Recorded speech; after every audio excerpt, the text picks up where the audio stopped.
మంచి పుస్తకం చెప్పండి బ్రదర్. యువతలో పుస్తక పఠనంపై పెరుగుతున్న ఆసక్తి. పూర్తి వివరాలకు చదవండి రేపటి సాక్షి హైదరాబాద్ ఎడిషన్. అందరికీ నమస్కారం. ఈరోజు అంబేద్కర్ గారు రచించిన రాజ్యాంగం ఆమోదించబడిన రోజు. ఇప్పటికి 75 సంవత్సరాలు అయింది.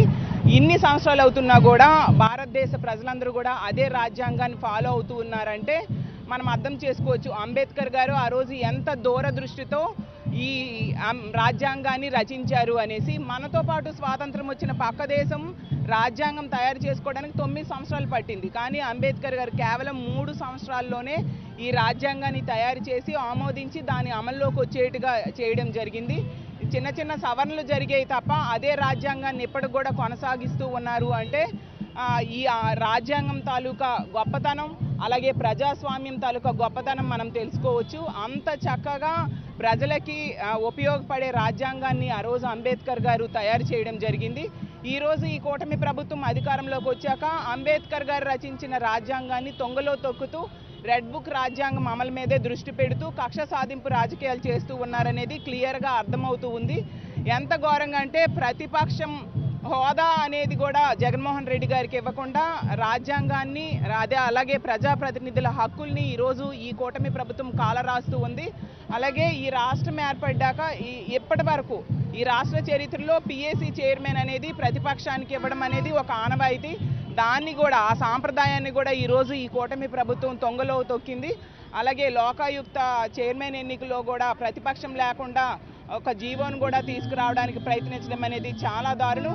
అంటే ఈ విధంగా ప్రతిపక్షము అనేది ఉండకూడదు, ప్రశ్నించే గొంతు ఉండకూడదు అనే విధంగా, అలాగే రాజ్యాంగం అమలు దాని మీద దృష్టి పెట్టకుండా ప్రజలకి ప్రజాప్రతినిధులకి ఇచ్చిన హక్కుల్ని అమలు చేయకుండా ఈ కూటమి ప్రభుత్వం పరిపాలిస్తూ ఉంది. నిజం చెప్పాలంటే ఎలాంటి పాలన ఉంది అంటే హిట్లరు, గడాఫీ లాంటి వాళ్ళు కూడా ఆశ్చర్యపోయేటట్టు ఈ కూటమి ప్రభుత్వం అధికారంలోకి వచ్చాక పాలన చేస్తూ ఉన్న విషయం మనం చూస్తూ ఉన్నాము. మనము ప్రపంచంలో కానీ దేశంలో కానీ ఎంతోమంది నియంత్రణలు చూసాం. కానీ ప్రజా వ్యతిరేకత వచ్చినప్పుడు వాళ్ళందరూ కూడా నేల కొరిగారు. ఖచ్చితంగా ఇలాంటి ప్రజా వ్యతిరేక పాలన, ప్రజా వ్యతిరేక పనులు చేస్తూ ఉంటే ఈ కూటమి ప్రభుత్వంలో పైన కూడా ప్రజల మీద ఇప్పటికే చాలా తిరుగుబాటు వచ్చింది. ఈరోజు తీసుకుంటే 108 వాళ్ళు రోడ్డు ఎక్కారు, ఆశా వర్కర్స్ రోడ్డు ఎక్కారు, వాలంటీర్స్ రోడ్డు ఎక్కారు. అన్ని రకాలుగా ఇచ్చిన హామీలు ఏ ఒక్కటి కూడా అమలు చేయని పరిస్థితి. ప్రజల్లో ఇప్పటికే శాంతి భద్రతలు లేక వ్యతిరేకత స్టార్ట్ అయింది. రానున్న రోజుల్లో ఇలా నియంత పాలన చేస్తే మాత్రం ప్రజల తిరుగుబాటుతో నేల కొరగడం ఖాయం. ఈరోజు అంబేద్కర్ గారికి మా విశాఖపట్నం వైఎస్ఆర్ కాంగ్రెస్ పార్టీ ఆధ్వర్యంలో ఘన నివాళి అర్పించడం జరిగింది. రాజ్యాంగ ఆమోద దినోత్సవాన్ని ఘనంగా ఈరోజు జరుపుకోవడం జరిగింది. ప్రజల తరపున పోరాటం చేయడానికి వైఎస్ఆర్ కాంగ్రెస్ పార్టీ ఎప్పుడు కూడా సిద్ధంగా ఉంటుందని తెలియజేస్తూ ఉన్నాను. ప్రపంచంలోనే అతిపెద్ద ప్రజాస్వామ్య వ్యవస్థ భారతదేశం. ఇలాంటి భారతదేశానికి రాజ్యాంగ రచనలో ప్రధాన భూమికను పోషించినటువంటి వ్యక్తి డాక్టర్ బిఆర్ అంబేద్కర్ గారు. సుదీర్ఘంగా ప్రపంచంలో ఉన్నటువంటి రాజ్యాంగాలన్నీ పరిశీలించి అనేక సంవత్సరాలు పరిశోధించి రాజ్యాంగ రచన చేశారు. నవంబర్ 26, 1949లో రాజ్యాంగాన్ని ఆమోదించిన రోజు ఈరోజు. ఇంత సుదీర్ఘమైనటువంటి ప్రజాస్వామ్య దేశంలో ఈ రాజ్యాంగాన్ని ఆమోదించడం అనేది చాలా గొప్ప విషయం. దానికి ప్రధానమైనటువంటి వ్యక్తి డాక్టర్ బిఆర్ అంబేద్కర్ గారు. వారి ఆలోచన ఈ దేశంలో ఉన్నటువంటి పౌరులందరికీ సమానమైనటువంటి హక్కులు కావాలి, సమానమైనటువంటి బాధ్యతలు ఉండాలి, పౌర హక్కులకి భంగం వాటిల్లకుండా ఉండాలన్నటువంటి ప్రధాన ధ్యేయంతో రాజ్యాంగ రచన జరిగింది.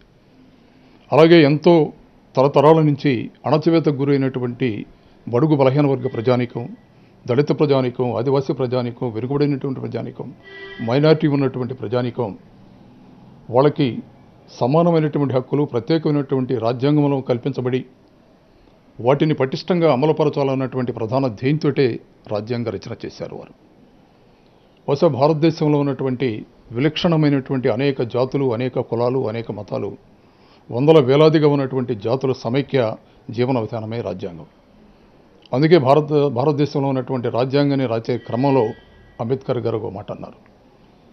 భారత రాజ్యాంగం లిపి ప్రతి కాదు, ఇది దేశ జనాభా జాతుల యొక్క జీవన విధానం అని అంబేద్కర్ గారు మాట్లాడారు. చాలా గొప్ప విషయం అది.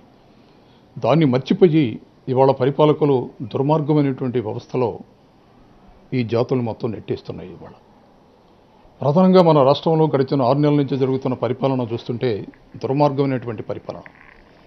భావస్వేచ్ఛ ప్రకటనని హరించి వేసి స్వేచ్ఛ లేకుండా మాట్లాడే గొంతుల్ని పిసిగివేయాలనేటువంటి ప్రయత్నం ఇవాళ ఘోరంగా జరుగుతుంది ఇవాళ ఈ రాష్ట్రంలో. ఇది మంచి విధానం కాదు. రాజ్యాంగ స్ఫూర్తికి గొడ్డలి పెట్టు ఇవాళ ఈ ప్రభుత్వ పరిపాలనా విధానం. దీన్ని వైఎస్ఆర్సీపీ తీవ్రంగా ఖండిస్తుంది.